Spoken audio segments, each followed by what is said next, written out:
Andrea Brignone, bonjour. Bonjour.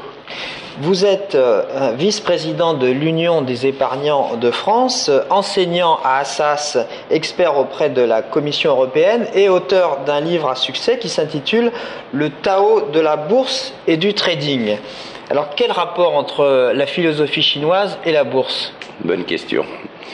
Alors, d'abord, il y a une première raison qui est purement littéraire, c'est-à-dire que le livre est écrit sous la forme d'aphorismes, comme le Tao Te Ching. Bon, ceci est une raison. Mais il y a une deuxième raison. C'est que, surtout pour l'investisseur individuel ou pour le trader individuel, il a besoin, en quelque sorte, de se transformer. Et le Tao veut dire voie, et donc la bourse est une voie comme une autre, comme par exemple le Jiu-Jitsu ou autre, pour apprendre beaucoup de choses sur soi-même et pour apprendre à avoir un comportement différent vis-à-vis, en particulier, de la certitude. Alors vous montrez dans votre livre que l'on peut retrouver sur le site lerevenu.com dans la librairie du revenu que l'élément déterminant c'est de maîtriser ses émotions. Absolument. J'ai plusieurs aphorismes qui ne m'appartiennent pas. Si vous voulez, l'incertitude est une chose, elle existe. Ce qui est important, c'est de s'y adapter. Benjamin Disraeli disait les événements sont en dehors de l'homme, mais sa conduite lui appartient. Et en quelque sorte, pour le boursier, ce qui est fondamental, c'est la façon dont lui va réagir vis-à-vis du marché. C'est-à-dire, d'ailleurs, il y a un aphorisme un peu étrange à l'intérieur, peu importe le marché, tout dépend comment on le joue. Et c'est ça qui est important, c'est-à-dire c'est de prendre effectivement, en quelque sorte, de prendre la température du marché et à partir de ce moment-là, de se dire j'ai une probabilité de gagner si je fais certaines choses. C'est-à-dire qu'on va évaluer une situation, cette situation on va la prendre en compte et à partir du moment où on l'aura prise en compte, on va prendre une décision. D'où là la nécessité, si vous voulez, du comportement psychologique, parce qu'il faut pas seulement voir la situation, mais il faut agir. Il y a à la fois, si vous voulez, la compréhension du marché, mais aussi l'action. C'est pour ça que pratiquement le bon boursier ou le bon trader ont besoin en quelque sorte de 4 maîtrises. D'une part, la maîtrise des signes qui consiste à comprendre ce que le marché va vous dire. D'autre part, la maîtrise du marché, c'est-à-dire comprendre la danse du marché, ce qui se passe sur le marché, comment le marché évolue. Troisièmement, la maîtrise du jeu, c'est-à-dire surtout la maîtrise du risque. Et quatrièmement, la maîtrise de soi-même. Donc, en disposant de ces 4 maîtrises ou en travaillant ces 4 maîtrises, il y a de fortes chances pour que le boursier ou le trader puisse effectivement gagner de l'argent. Alors, pour gagner de l'argent, donc, vous avez récemment sorti un CD-ROM qui s'intitule « Le coach du boursier » et l'objectif, c'est d'investir en bourse avec des résultats certains. Exact. Est-ce que c'est possible de dire qu'on peut avoir des résultats certains en bourse ? Alors, je vais dire quelque chose qui va vous choquer. La bourse est quand même un casino. Mais je suis un fils de joueur. Mon père a beaucoup connu tous les tapis verts de France et de Navarre.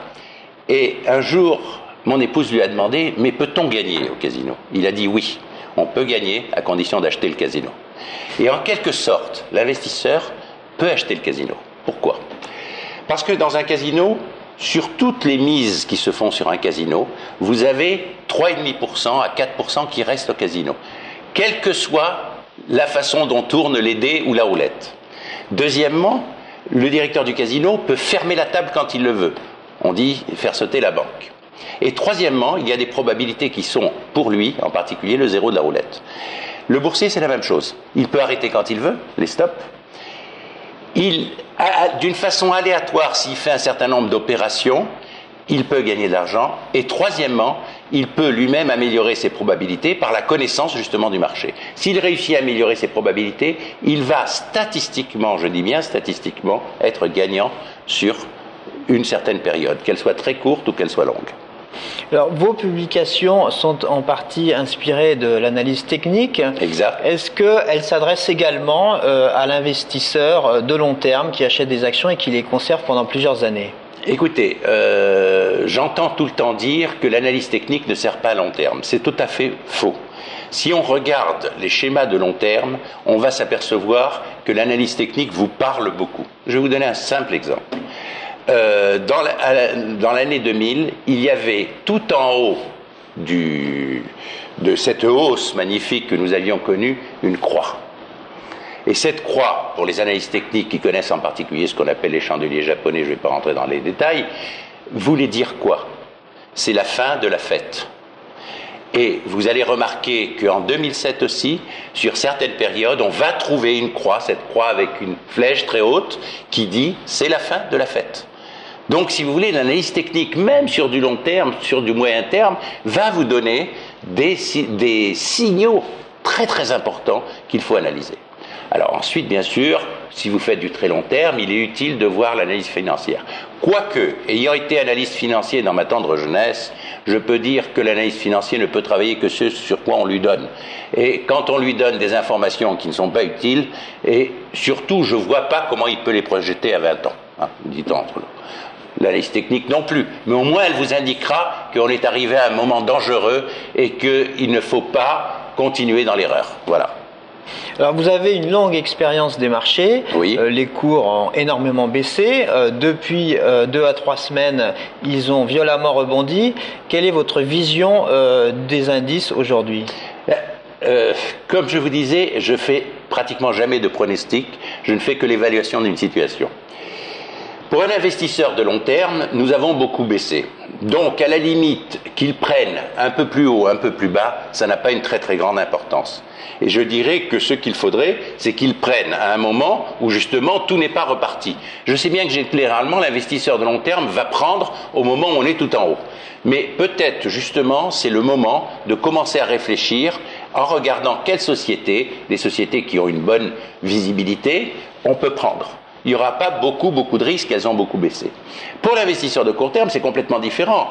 Il va considérer, à partir de l'analyse technique, effectivement, qu'il est dans une situation qui lui permet de prendre un rebond ou au contraire de vendre sur un rebond pour aller un peu plus bas.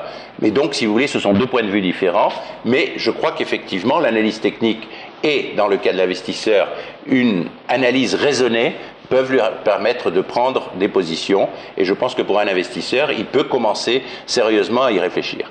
Je lui conseillerais de prendre des obligations d'État, des emprunts d'État actuellement, parce que les États vont beaucoup souffrir par la suite, compte tenu de la masse d'argent qu'elles répandent partout, et qu'en particulier, les taux d'intérêt risquent de faire des bonds assez sensibles et peut-être même devenir très volatiles.